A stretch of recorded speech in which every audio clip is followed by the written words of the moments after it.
This press conference is about the first esports tournament to be hosted by the Department of Youth Resources and Sports. As you are all aware, the Government of India has entrusted the Ministry of Youth Affairs and Sports to look after esports. Similarly, even in our state, the Department of Youth Resources and Sports is looking after esports. This year, we have decided to host the first ever esports tournament in view of the 25th year celebration of the Hornbill Festival. That is the silver jubilee of the Hornbill Festival. We are thrilled to introduce the Hornbill Esports Championship as part of this year's festival. It marks a significant moment in the history of our state, not only because it is the first esports tournament hosted by the government, but also because it highlights our commitment to the youth and the evolving landscape of sports and entertainment in our state.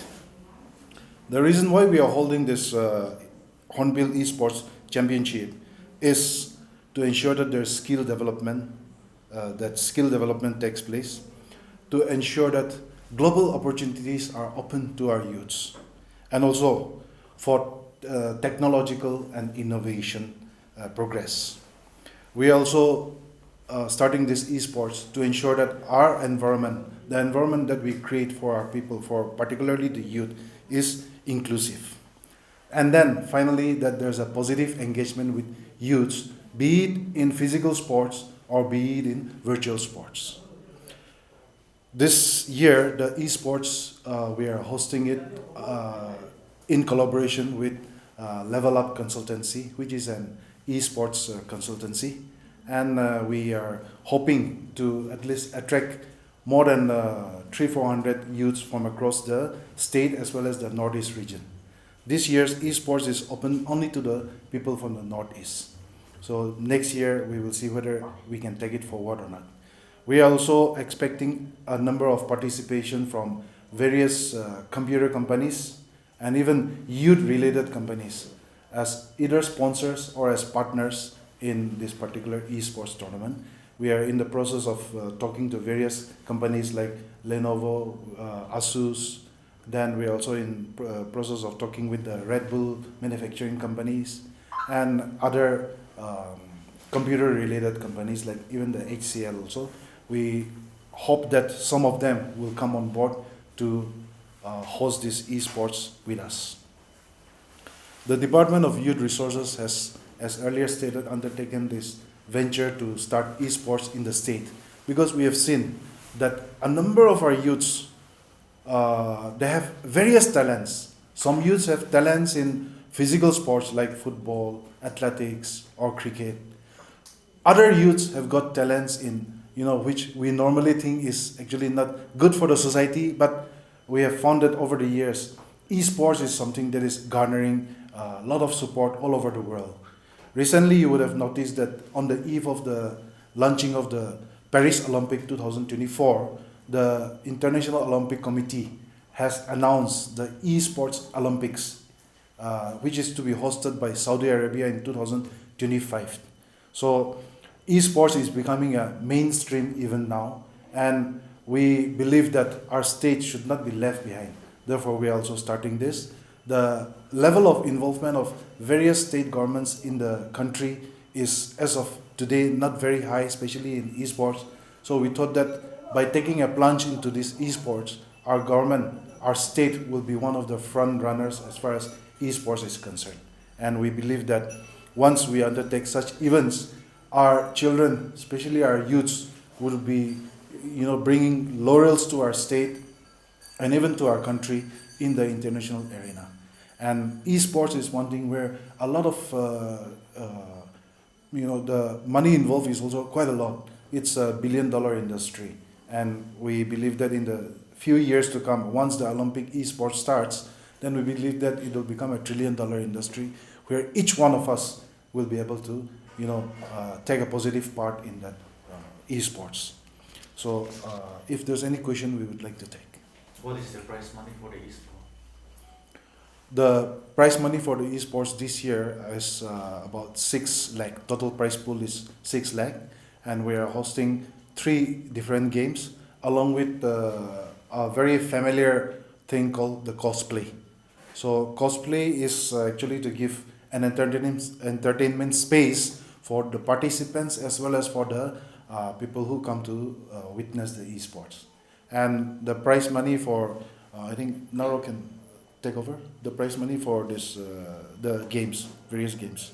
Yeah, the prize money for BGMI, which is Battlegrounds Mobile India, is 3 lakhs, and for Dota 2 we have 2 lakhs, and for FC24 we have a prize pool of 50,000, and cosplay also carries a prize of 50,000.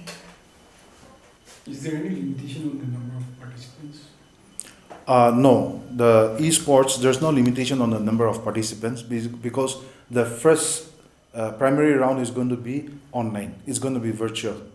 And in the virtual, people registration has already started, and the registration are closing in the second week of October. So once the registration gets over, there'll be virtual competition between the various teams, and the teams after competing will be choosing the best teams to participate in the physical, offline contest here in Kohima. In Kohima, where will it be? We will be having the event here in the IG Stadium in the Hall B. So it will be on the first. It'll be a 2 days affair. 2 days affair. Because, yeah. Is there any age limitation since it's the first time organizing? No.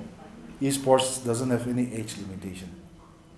Any tentative date fixed for the Yes, it is going to be held on 8 and 6 and 7. 6 and 7. Sorry, 6 and 7. Once Okay. The offline competition, that is the physical competition, it's actually not offline, it's still be online, but the physical competition is going to be held here at the IG Stadium in Hall B on the 6th and 7th of December 2024, as it is also a part of the Hornbill Festival. Registrations, when it was open to? Registration has already started, and we'll be closing down the registration in the second week of October. how do the participant willing to compete with registering so far? It's all online. We have Instagram, and we have our other social media pages, and we have created Google Forms where the persons interested can register through these Google Forms. And once they register, if they are serious about it, they'll make the entry fee payment, which is 2,000 rupees. And then once they make the entry fee payment, then they'll be given slots, and the actual preliminary rounds will start after the registration gets over. So, sir, are you expecting any participants from outside the state, or is it only for Nagaland inclusive? We are expecting participants from the whole of Northeast. In fact, in the month of December, a number of privately organized esports tournaments are happening in and around the region, that is the Northeast region. We are made aware that there are about 6, including ours, 6 tournaments are happening in the region, out of which the highest prize pool is being offered by our state. And the other states also, they have actually, rescheduled their dates because we are hosting it on 6 and 7. Meghalaya was supposed to host it on 5th and 6th. However, they have shifted it to 13 and 14 of December. So similarly, even in Arunachal also something like that is happening, where participants from all over the Northeast regions are also participating. And we expect that the similar participants also will be coming here. Any tentative numbers for the physical round? Physical round, we cannot say, because ultimately it depends on their qualifications. There will be certain points which they have to achieve. However, we expect about 150 to 200 teams participating, and that is teams. Each team is having 4 members, and that is for BGMI, and even for Dota 2 also there will be teams. For the FIFA, it's not going to be thrown online. It's going to be straight offline on those 2 days. So we'll be having a FIFA game console competition, and then even for cosplay also similar thing. It'll be just open to everyone who is interested. They can come and participate. Sir, what about the judges, local? Actually, for this type of games, judges in per se, the regular judges which we used to have. It's not there because it's the game. I mean, it's the winner who is decided by the game itself. But yes, we have technical support who will be checking whether there's any cheat codes being used or not. So those things are already in place. Then for promoting the events, we have casters. So the casters are also already in space. We have already engaged the casters also, and the casters are already they'll be already in service during the preliminary rounds. This technical team, from where are you taking them? The technical team is in fact from all over the country. We have some expert technical teams who are into this, so we pay them their fees, and they come and then they ensure that no cheat codes are used. So that's how they will ensure.